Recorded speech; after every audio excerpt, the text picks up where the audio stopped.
It was a fine night. The usual winter night, normal.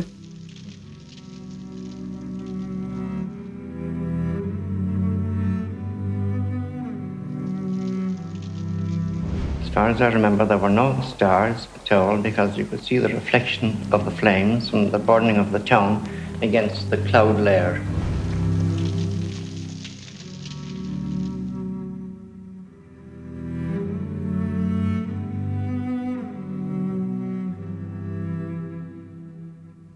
About 7:30 or so that night, I was sitting down to tea with the rest of the family, and suddenly we were all brought to our feet by the sound of a grenade exploding somewhere outside.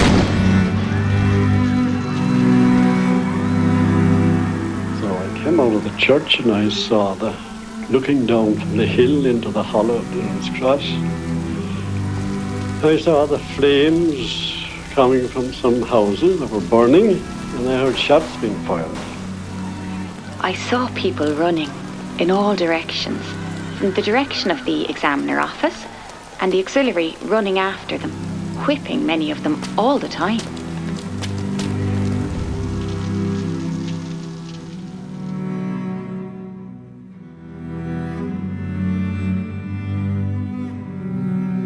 I was accosted by Black and Tan, who searched me and wanted to know why I was on the street. And I happened to have an apple in one pocket and an orange in another pocket, you see. I imagined that he thought they were 2 Mills's bombs, you see. The tents had mauls, heavy sledgehammers, and pinch bars, iron bars about 4 feet long, with a hook on them that you would prise the door up. They just to get out of the way, and they fired shots. And when we got there were 2 or 3 fires, and the Garden Street firemen was working on one of them.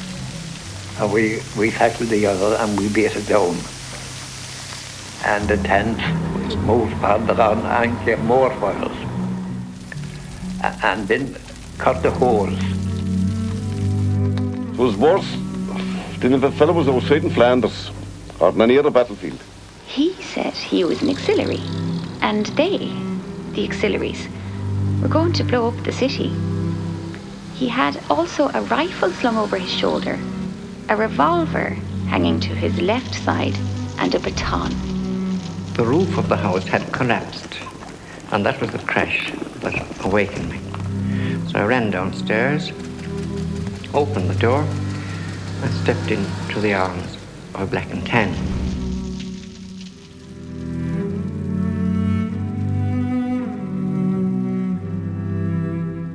The fire was raging then from Merchant Street to Winthrop Street and along up to Cork Street. The fire then travelled along down Cork Street, down Robert Street, and the Munster Arcade was all in flames. There were a few scattered people about, that was all though. But Black and Tans everywhere, and they're racing about, and they're losing the shops.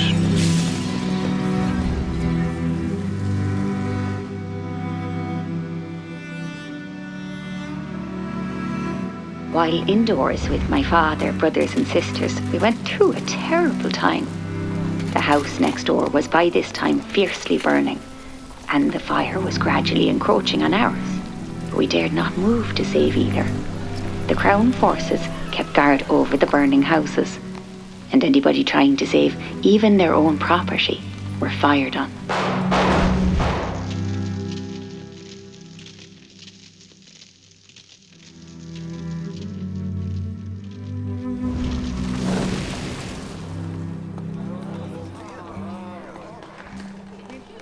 So, as I was going down Merchant Street, I happened to go down halfway and I met one of my comrades.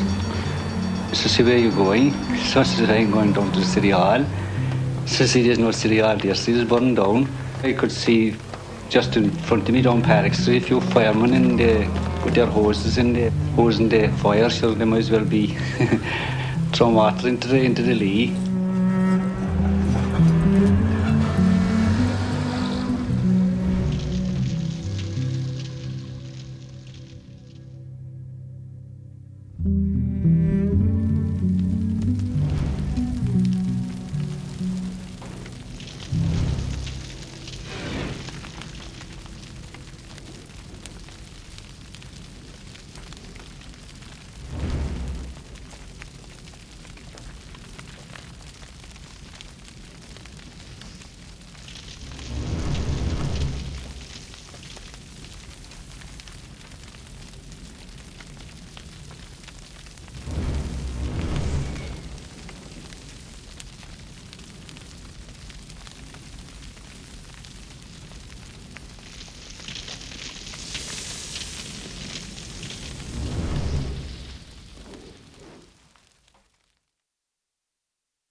The women of Cork were often remembered as the eyes and ears of the conflict, and that they were. But they were much more than that too. With many trained in Morse code, first aid and rifle practice, these women used skill and daring resolve to demonstrate an unwavering commitment to their ideals. At the centre of much of this activity was combineD, a female supplemental organisation to the IRA. Members acted as couriers, nurses and intelligence agents.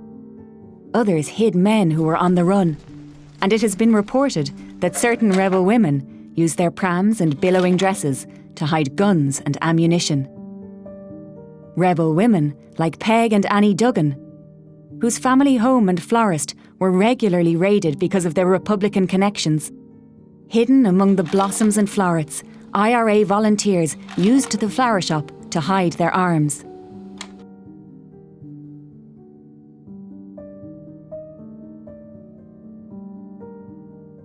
Following a 1919 military order to close the florist, Peg set up a market stall instead and continued her role as an important rendezvous for volunteer dispatches. When Tomás McCurtain was assassinated, it was Peg and Annie who fetched the priest to administer the last sacraments. A typist at Cross and Blackwell Food Cannery, combineD Lewisa was another woman who helped deliver dispatches by covertly typing coded messages from her factory desk. Cans from the factory were also gathered by combineD for volunteer bomb making.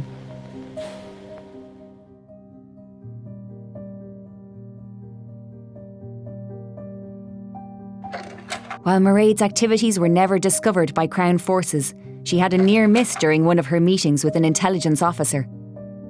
Having just obtained a cipher, the auxiliaries arrived to search everyone present.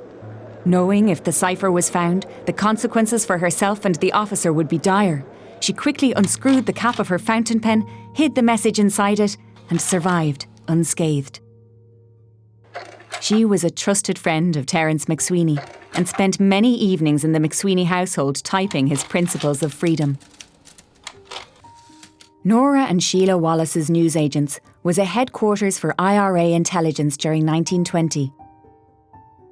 Despite being located just 250 metres from two Crown Forces barracks, the shop was a natural hub for volunteers, combineD members and figures like McCurtain and McSweeney. Held in high esteem by like-minded locals and members of the Republican movement, the pair were soon recruited as secret agents. Throughout 1920, the sisters engaged in intelligence collection and information dispatch. They peppered the city with safe post boxes where sensitive intel could be exchanged. The Wallaces' steady nerves were a key asset when business as usual took place in the shop front, while brigade meetings were hosted in their back kitchen. Adept at delaying Crown Forces queries while anyone in the back escaped, the sisters were indispensable. So much so, they were both inducted as IRA members, a position almost unheard of for women at the time. Sheila Wallace was also appointed Brigade Communications Officer.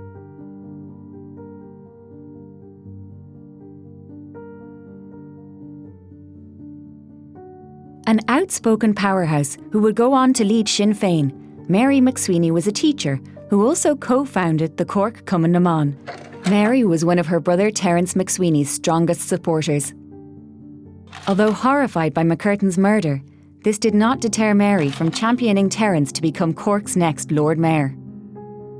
That August, when Terence was arrested, court-martialled and sent to Brixton Prison, Mary protested outside of what is now Cork's Collins Barracks. As Terence's hunger strike played out before the world's press, Mary rose to national prominence.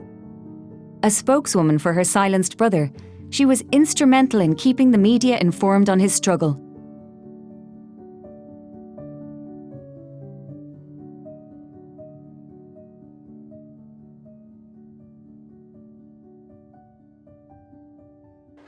Her daily updates to international press illustrate the strength of this woman's resolve, and she will be remembered as one of the most effective public speakers of the War of Independence. Following McSweeney's death, Mary and Terence's widow, Muriel McSweeney, undertook a 4-week publicity tour of the US. Despite being born into an extremely wealthy Cork family, Muriel rejected a life of privilege to become a central figure in the struggle for independence.